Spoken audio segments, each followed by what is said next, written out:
And it's not even like it was Ja Morant who went off. Morant's numbers have been falling this entire series, but the supporting cast has stepped up and been the difference. So, Kenny White and Tim Doyle, what happens now? Grizzlies favored by 3 going into Game 4. The total sitting at 232 and a hook. How you attacking this one, TD? You know, Kanye West sang a song that I danced to in college saying, when it all falls down. Okay, it's all falling down right now in Minnesota. Like, I was more of a face-to-face guy. And then I met my wife, first wedding we're at, she's backing it up on me. So we had to learn how to dance together, first wedding. The T-Wolves, very talented, but what have I called them all season? They're an AAU team. And when they're going good like they were in Game 1, they could beat anybody on any given night, including really impressive in Game 1. But when it goes bad to the tune of blowing a 26-point lead. Now let's go inside that locker room. You have a talented group, but a young group. You know, who's going to be that guy? Is it going to be Patrick Beverley to pick up the spirits? I have my doubts. Like, that's an all-timer right there. Like, that's one of those that I don't think you recover from. I have Memphis winning the NBA championship. I need Memphis to win this series. And I think the immaturity of the T-Wolves is going to show up in this spot. Taking a look at the odds right now, you know, it's going to be Grizzlies versus the Warriors next round. I believe I will be in Memphis. I will be traveling down there. As my son, Chicago Joe, his favorite player now is Ja Morant. And he doesn't want to be called Chicago Joe Doyle anymore. He wants to be called Ja Doyle. So I don't know if he's going to win that battle with mom or with his teacher. But I think, to Jeremy, you made this point before, that he has such an outstanding supporting cast. And in games that Ja Morant did not play in this year, the Grizzlies were 20-3. I mean, that's nuts. It's almost hard to explain. So I just think the T-Wolves are in a bad mental spot, and I'm going to take the Grizzlies here. Yeah, this is another battle. I'm going under the total. Went under last game. The pace is slowed down extremely here. 105 in Game 1, and it went flying over. 100 pace in the second game. That's 5 possessions per team. It's almost 10, 15 points in a basketball game, and that game finished 220. Game 3, 99 possessions, comes 199, and we're still looking at a total of 232 and a half. This kind of reminds me of the scene from Anchorman, where they go into the alley and they get the alley fight going on. Broadcasters, anchormen fighting in the alley. This 2 up-tempo teams fighting like a defensive series. This is exactly the same thing. They don't belong in the alley. They're not supposed to be there. But you know what? The Wolves and Grizzlies have ended up in that alley, and they're going to try to figure out a way how to win. And it's going to be another tough-fought game. This total is just way too high. When you look at the last 2 games, came 220 and 199. 232 and a half. That's the one thing people can't sleep on. Memphis's defense. And that's why Tim has them to win the title, and I do too. Their defense is outstanding. Kenny, I love the analogy, but I love more the fact that you've seen Anchorman and liked it. And Tim. Great movie. Does he want to be called Chicago Ja Doyle or just Ja Doyle? Just Ja Doyle. Just J.A. We're not going to make the change. I have trademark on Chicago Joe, and I'm trying to, become the modern day Joe Jackson, Jeremy.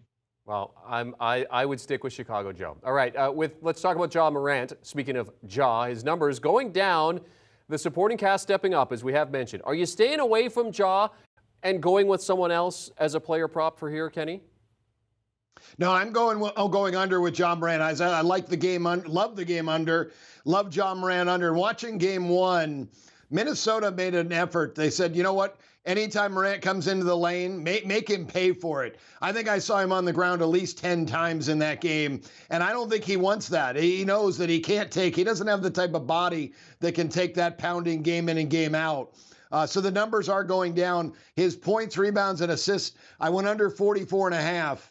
For the year, at home, his median number was 40. On the road, it was 38, so it is lower. In this series, it's gone from 44 to 42 to 36. Still got a lot of leeway, under 44 and a half points, rebounds, and assists. Great point. Great point. I watched Game 1 too, and you're right. He ended up on his tail end a lot. And you don't see that anymore in regular season basketball because the game has changed. Like it or not, that's just the way modern day NBA regular season ball is.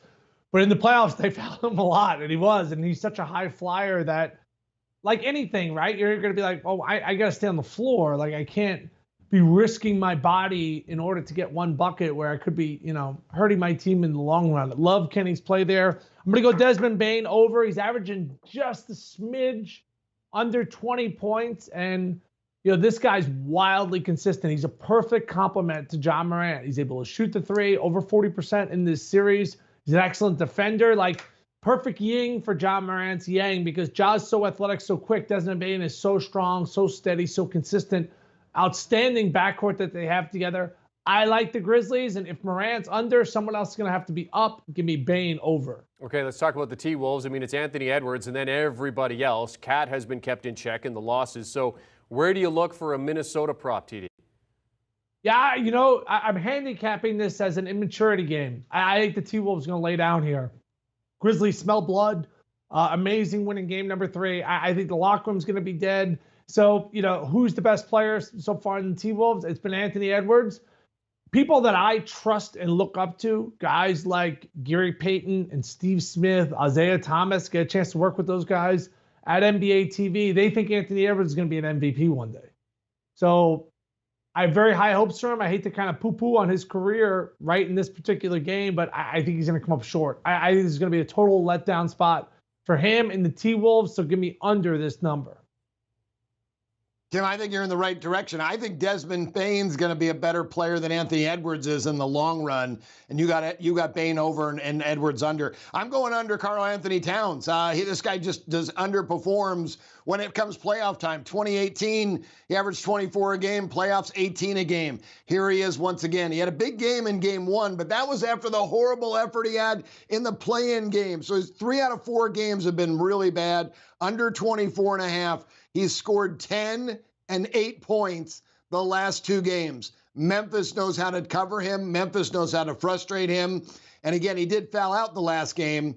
That could happen again as well this time, but it really doesn't matter. Even if he doesn't, Memphis's defense is too good. They've got him frustrated. He's never getting to 24.5 points. And they're getting production up and down the lineup, too. The Memphis bench has outscored Minnesota 133-108, shooting 54.3%, as opposed to the T-Wolves sitting at 42.7%. All right, thank you very much, gentlemen. Let's recap the picks as we look at these final games for Saturday. Tim Doyle liking the Grizzlies at the 3. Kenny goes under the total.